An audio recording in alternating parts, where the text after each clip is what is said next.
In this episode, I'll be restoring this 1960s Danish Teak Coffee Table.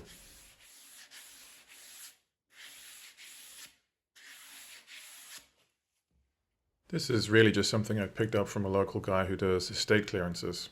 I was already buying another high-end type coffee table from him, but then I noticed this one and thought that it had the potential to be a fun project, even though the resale value probably wouldn't be that high. This style of table is what they call a surfboard table, which were very popular in Scandinavia from the late 50s through to about the late 70s, and I personally really like them. This one has all of the classic design features of the style, so it's a lovely veneered top with book-matched veneer, solid teak clashing around the edges with solid teak legs and framing underneath. Some of it almost looks like mahogany. Then, of course, the rattan shelf underneath, which is a classic design feature for this style, although this one also has a little sliding tray which can be extended in both directions to put used cups and glasses on. Overall, it's a medium-sized coffee table with a clean, understated design, but no manufacturer mark and nothing to indicate that these were ever produced in large numbers. The top was in pretty bad shape. Aside from all of the dirt and grime, it had a number of stains.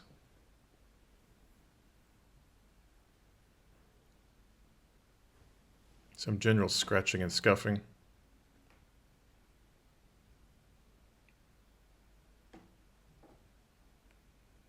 And a pretty heavy burn mark at one end.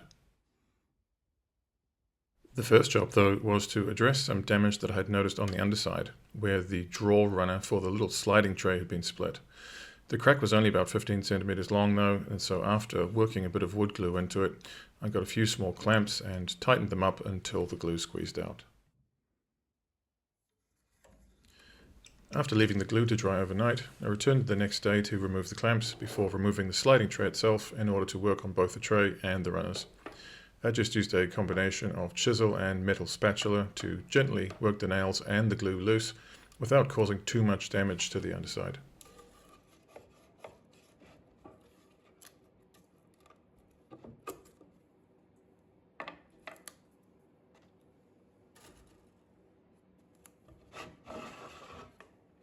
I had also previously noticed that one of the legs was significantly bent. It wasn't cracked or broken, but it had bowed out over time, and so I decided to try using a tensioning belt to see if I could bring it back in a little bit. After working a little bit of hide glue into the joint, I tried a couple of different setups and left it under tension for a few days, keeping the workshop as warm as possible, although I didn't expect it to make a huge difference. With the repairs and maintenance out the way, it was time to strip and refinish it. The table didn't really have any lacquer or polish on it, which is pretty common for pieces like this, as they were often just oiled. But I decided to use the stripper anyway, because it will still help to pull out a lot of the oil and grease and whatever else is in there, which ultimately means a cleaner surface and less sanding. After scrubbing everything down with some steel wool and mineral spirits, I could already start to see how the tabletop might look after it had been sanded and refinished. It had that lovely natural teak glow to it, although I had already decided that I wanted to try and keep the finish a little lighter this time around. Once the top had dried off again, I did notice some minor swelling in one of the corners, so I got some clamps on it and left it overnight, which fortunately seemed to do the trick.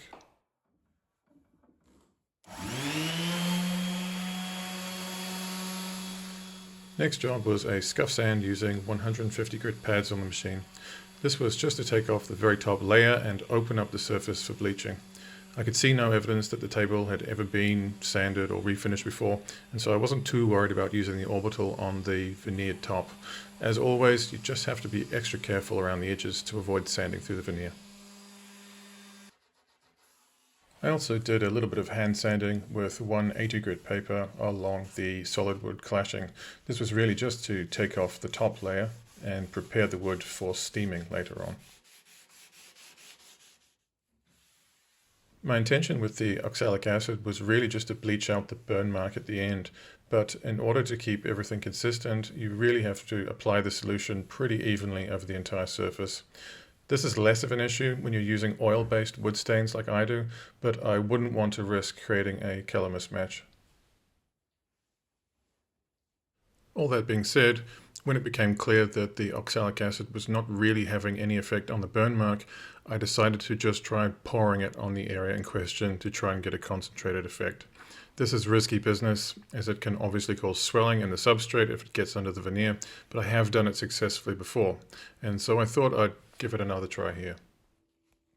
After letting it dry out for about 6 hours, I wiped it off with a wet rag to remove all of the residual crystals, though by this point I could already see that it hadn't really done much to the burn mark.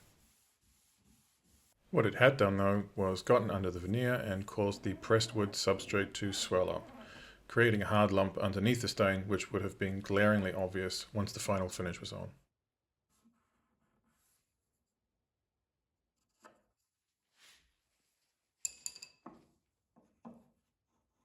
The only thing for it was to try and clamp it back down again.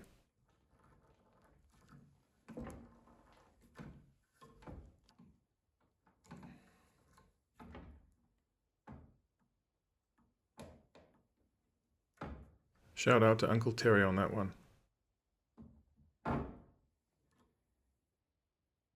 After clamping it up, I turned my attention to the small dents and scratches on the solid wood edges. In this case, getting water to soak into the wood and cause swelling is exactly what you want. I used a soldering iron set to about 400 degrees Celsius along with a damp cloth, and after a while I was able to steam out most of the dents and scratches.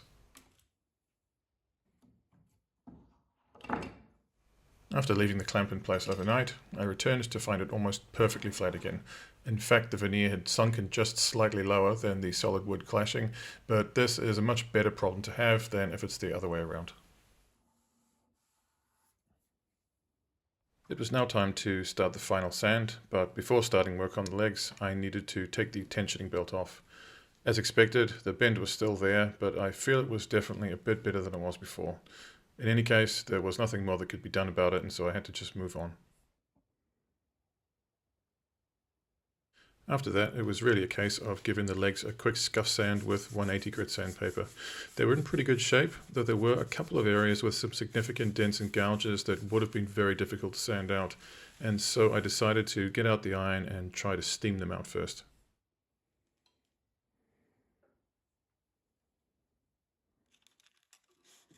The legs and framing were generally in pretty good shape though, and so I was able to use a combination of 180 grit sandpaper and a sanding sponge to clean up all the little corners and edges.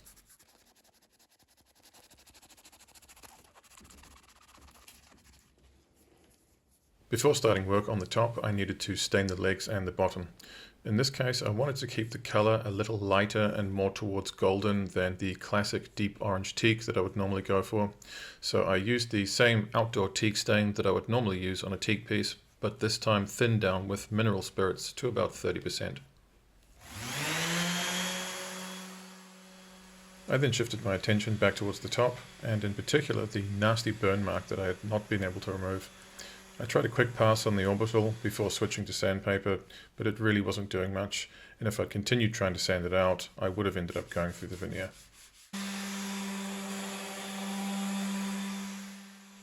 I continued sanding the top using 180 grit ceramic nets on the machine, as they tend not to leave sanding marks, and so you don't necessarily have to follow up with hand sanding afterwards.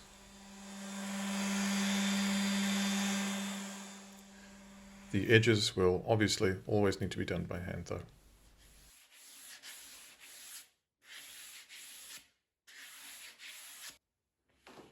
Once I was satisfied with the top, it was time for some stain.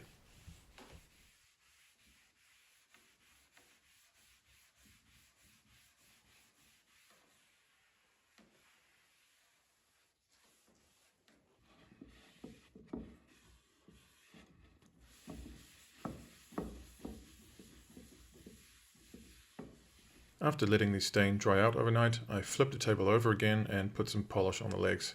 This time I was using a custom blend of shellac consisting of about 70% blonde de-waxed shellac and 30% raw amber for a little bit of color. I really wanted to control the sheen on this one, so I just wiped down a couple of very thin coats to seal everything.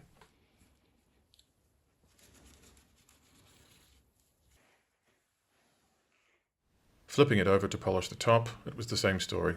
I applied it as thinly as I could in order to prevent it from getting too glossy. Once I'd gotten a couple of thin coats down and allowed them time to dry out a little, I turned my attention back towards the burn mark. The only real options I had at this point were using acrylic paint or touch-up markers to try and blend it out somehow.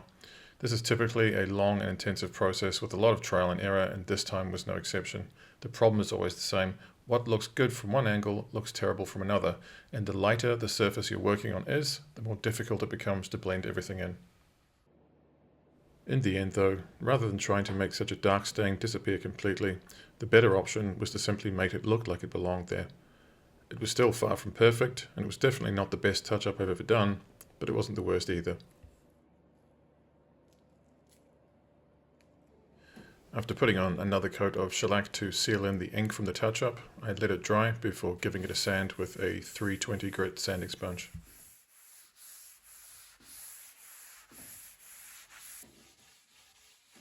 I then followed up with a quick wipe down with the Scotch Brite pad, just to catch any little particles that might have gotten caught in the finish, before giving the top a quick vacuum and a wipe down to get any remaining dust off.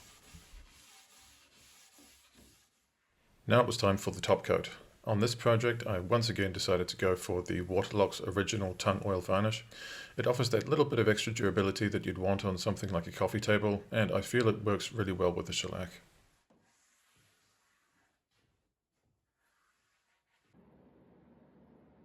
Although it was looking good, I did notice that it wasn't sitting on the surface evenly, and so I ended up wiping on a couple of additional coats to get an even finish.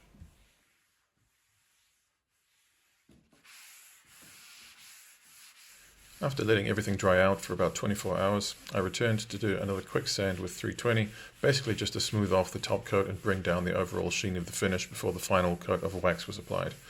In this shot here, you can see a sort of ghost stain where the burn mark is, although this was not visible at any other time, and it disappeared again once the dust was wiped off and the wax was buffed on. I then flipped the table over to do the same on the underside.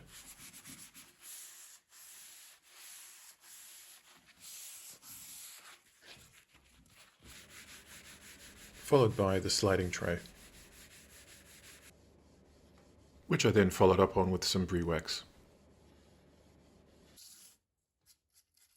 As I had previously given the rattan weave a quick coat of amber shellac, I followed it up with some beeswax polish for a bit of extra protection.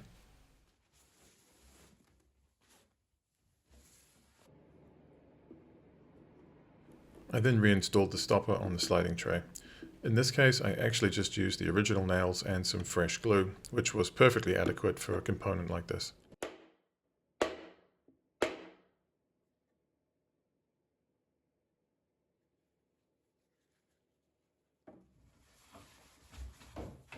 By this stage, the legs and the frame were ready for the final coat of wax. I rubbed on some tinted brie wax in the color of teak, but only using the absolute bare minimum required, using steel wool to rub it on and an old cotton rag to buff it out. After vacuuming the top and wiping it off, I rubbed on a coat of brie wax, once again trying to use as little as possible for an even and natural looking result. Even then though, it can still be a lengthy process to get it all looking balanced and consistent without adding too much wax onto the surface. I learned recently that I had definitely been using too much wax on some of my projects. In some instances it had worked out well, but in others it just created a streaky and uneven finish that needed to be polished constantly.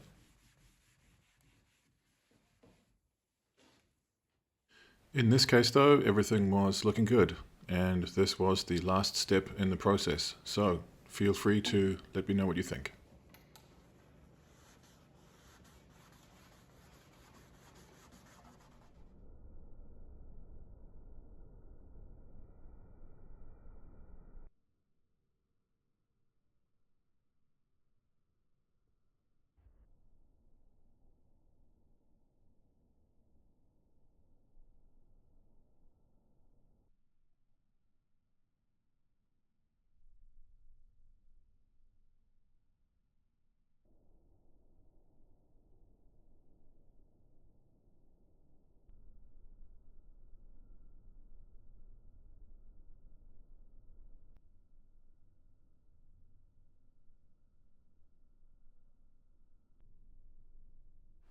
Thanks for watching.